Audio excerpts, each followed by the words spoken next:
जय माता दी मित्रों, हमारे YouTube चैनल में आपका हार्दिक स्वागत है। कमेंट में एक प्रश्न मुझसे किसी ने पूछा था। प्रश्न ये था कि मैं बहुत ज़्यादा साधनाएं करता हूँ, बहुत ज़्यादा मंत्रों का जप करता हूँ, हवन भी करता हूँ और मंदिर भी नियमित रूप से जाता हूँ, लेकिन उसके बावजूद भी मैं बहुत ज़्यादा परेशान हूँ, बहुत ज़्यादा दुखी हूँ, बहुत ज़्यादा संकट में हूँ। तो ऐसा क्यों है? तो आज इसी विषय पे बात करेंगे। देखिए मित्रों, जब हम पूजा पाठ करते हैं, हवन करते हैं, मंत्रों का जप करते हैं, तपस्या करते हैं या फिर कोई भी आध्यात्मिक क्रिया हम लोग करते हैं तो हम दुखी होते हैं। क्यों होते हैं? इसके पीछे बहुत बड़ी वजह है, बहुत बड़ा कारण है। सबसे बड़ा कारण तो ये है कि हमारे जो पूर्व जन्मों के संस्कार होते हैं, पूर्व जन्मों के हमारे जो पाप कर्म होते हैं, जिसके कारण से हमें बार बार 84 लाख योनियों में भटकना पड़ता है और बार बार मनुष्य का जीवन मिलने के बावजूद भी हम अपने असली लक्ष्य को प्राप्त नहीं करते हैं और दोबारा से पाप कर्म करके, दोबारा से भोग में पड़ के, दोबारा से तरह तरह की चीज़ें करके हम दोबारा से इन्हीं चक्करों में, इन्हीं योनियों के चक्करों में पड़ते हैं और फंसते हैं बार बार। तो जब हम ईश्वर की उपासना करते हैं, ईश्वर की भक्ति करते हैं, तो होता क्या है कि वो हमारे जो पूर्व जन्मों के पाप कर्म होते हैं उनको वो नष्ट करने लगते हैं। ठीक है। तो जब वो उनको नष्ट करने लगते हैं तो हमारी जितनी भी साधना होती है, हमारी जितनी भी हमारी पूजा पाठ, भक्ति, जप तप जो कुछ भी होता है, वो सारी ऊर्जा, वो सारी एनर्जी उन पाप कर्मों को नष्ट करने में लग जाती है।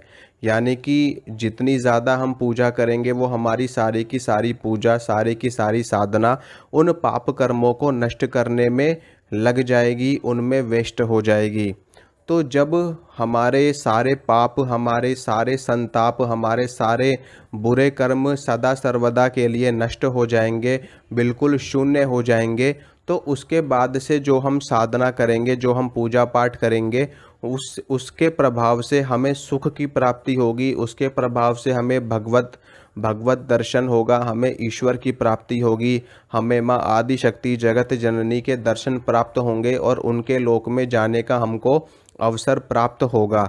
ईश्वर के दर्शन भी इसी कारण से लोगों को नहीं हो पाते, क्योंकि जो लोग कहते हैं हमने तो 20 साल तक मंत्रों का जप किया, हमें सिद्धि प्राप्त नहीं हुई, हमने 15 साल तक मंत्रों का जप किया, हमें सिद्धि प्राप्त नहीं हुई, तो उसके पीछे भी वजह यही होती है कि जो हमारे संस्कार होते हैं पूर्व जन्मों के, या इस जन्म में भी जन्म से लेकर के अब तक जो हमने कृत्य किए हैं, जो हमने पाप कर्म किए हैं, जो हमने लोगों को गालियां दी हैं, जो हमने लोगों का अपमान किया है, जो हमने पाप किया है, जीवों की हत्याएं करी हैं, ये सारी चीज़ें कहाँ जाती हैं? ये सारी चीज़ें आपके कर्मों में ही ऐड होती हैं। इन सब का हिसाब, इन सब का लेखा जोखा होता है भगवान के पास। तो इसीलिए जब हम साधनाएं करते हैं, तपस्या करते हैं, तो ये सारी चीज़ें हमारी धीरे धीरे नष्ट होने लगती हैं। और जब ये पूरी तरह से नष्ट हो जाती हैं तो उसके बाद में एक बार भी मंत्र का जप अगर आपने कर दिया तो तत्काल आपको भगवत दर्शन हो जाएंगे, तत्काल आपको ईश्वर की प्राप्ति हो जाएगी, तत्काल आपको सिद्धि प्राप्त हो जाएगी। तो आपको बिल्कुल भी घबराना नहीं है, बिल्कुल भी चिंता नहीं करनी है। बस आप लोग ईश्वर की भक्ति में लगे रहो। धीरे धीरे करके आपके सारे पाप कर्म नष्ट हो जाएंगे और आपको जो भी अभी दुख झेलने पड़ रहे हैं, आगे जा कर के वो परम सुख में बदलने वाला होता है। देखिए, होता क्या है कि जब हम किसी पर्वत की चोटी पर चढ़ रहे होते हैं तो रास्ते में हमें बहुत सारी बाधाओं का सामना करना पड़ता है। ठीक है, हम थकते भी हैं और हमें तरह तरह की चोटें भी लगती है, हम गिर भी सकते हैं, हमें अपार कष्ट झेलना पड़ता है। लेकिन जब हम उस पर्वत की चोटी पर, उसके शिखर पर पहुंच जाते हैं तो हमें अपार सुख का अनुभव होता है।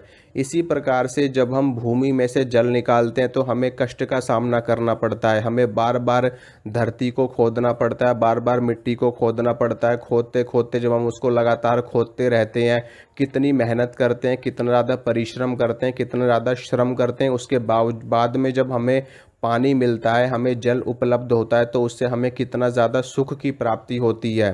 ठीक है, आपने पूरे दिन कुछ भी ना खाया हो, ठीक है, पूरे दिन आप बिल्कुल भूखे रहे हो, लेकिन जब उसके बाद में आपको भोजन की प्राप्ति होगी और वो भोजन एकदम अगर बिल्कुल स्वादहीन भी होगा ना, और जैसे ही वो आपके पेट के अंदर जाएगा आपको अपार सुख की प्राप्ति होगी। तो इसी प्रकार से जब आप साधना कर रहे होते हो तो ईश्वर आपको तपस्या की अग्नि में पका रहे होते हैं, उसमें आपको जला रहे होते हैं, उसमें आपके समस्त पाप कर्म दुष्कर्म नष्ट कर रहे होते हैं।